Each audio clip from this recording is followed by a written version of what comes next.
अब claim settlement तेज होगा, PF transfer अपने आप होगा और 5 लाख रुपए तक ऑटो क्लेम मिलेगा और देश के किसी भी पीएफ ऑफिस से सेवाएं ली जा सकेंगी। क्लेम से लेकर पेंशन तक आसान होंगे सभी काम। जानिए 10 बड़े बदलाव।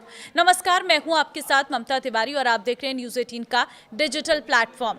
केंद्रीकृत आईटी सक्षम सेवाएं सिटीज प्रोजेक्ट्स के तहत कर्मचारी भविष्य निधि संगठन ईपीएफओ ने अपने सभी सदस्यों का डेटा एक केंद्रीकृत डिजिटल प्लेटफॉर्म पर शिफ्ट कर दिया है।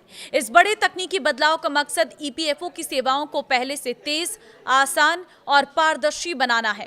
केंद्रीय श्रम एवं रोजगार मंत्री मनसुख मांडविया ने इस नई व्यवस्था के तहत कई बड़े बदलावों का ऐलान किया है। इनमें तेज क्लेम सेटलमेंट, नौकरी बदलने पर पीएफ अकाउंट का ऑटोमेटिक ट्रांसफर, एडवांस क्लेम की ऑटो सेटलमेंट सीमा बढ़ाना, देश के किसी भी पीएफ कार्यालय से सेवाएं लेना और पीएफ निकासी की प्रक्रिया को आसान बनाना शामिल है। पहला बदलाव 15 जुलाई तक खाते में आएगा ईपीएफ का ब्याज। मनसुख मांडविया के मुताबिक वित्त वर्ष 2025-26 का ईपीएफ ब्याज 15 जुलाई 2026 तक सदस्यों के खातों में जमा कर दिया जाएगा। करीब 1 करोड़ 44 लाख रुपए का ब्याज सत्यापन के बाद लगभग 34 करोड़ ईपीएफ खातों में ट्रांसफर किया जाएगा। दूसरा बदलाव, एक ही जगह मिलेगी सभी पीएफ जानकारी। अब ईपीएफओ सदस्य पोर्टल पर लॉगिन करते ही एक यूनिफाइड डिजिटल इंटरफेस मिलेगा। यहां सदस्य अपनी सदस्यता, PF balance, claim status, pension record और सब अब तक मिले सभी लाभ एक ही साथ एक ही जगह पर देख सकेंगे। तीसरा बड़ा बदलाव, क्लेम की पहले होगी जांच। अब क्लेम ईपीएफओ कार्यालय पहुंचने से पहले ही सिस्टम उसकी ऑटोमेटिक प्री वैलिडेशन करेगा। अगर किसी दस्तावेज या जानकारी में कमी होगी तो सदस्य को पहले ही बता दिया जाएगा। इससे क्लेम रिजेक्ट होने की संभावना काफी कम होगी।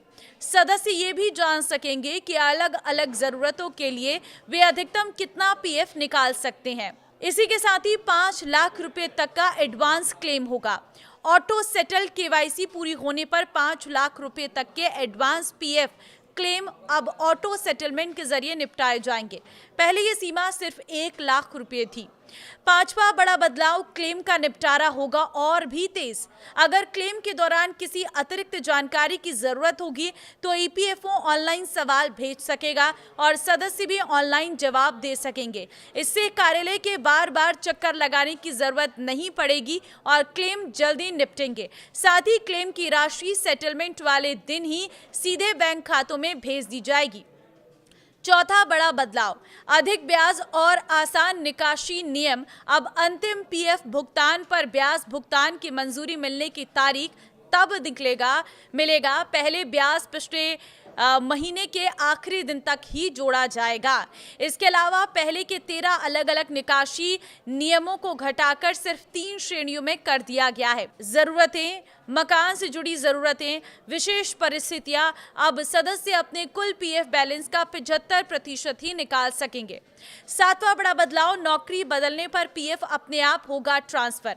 अब नौकरी बदलने पर अलग से पीएफ ट्रांसफर फॉर्म भरने की जरूरत नहीं होगी। आधार से जुड़े यूएएन के जरिए पीएफ खाता अपने आप नई कंपनी में ट्रांसफर हो जाएगा।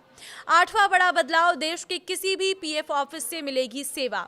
अब ईपीएफओ सदस्य अपने क्षेत्रीय कार्यालय तक सीमित नहीं रहेंगे।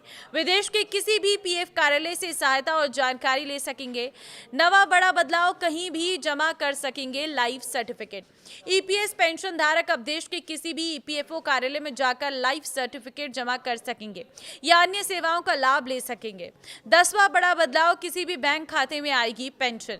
नई केंद्रीकृत पेंशन भुगतान प्रणाली के तहत अब पेंशन देश के किसी भी बैंक खाते में जमा कराई जा सकेगी। पहले पेंशन केवल उसी बैंक शाखा में मिलती थी जो पीपीओ से जुड़े होती थी।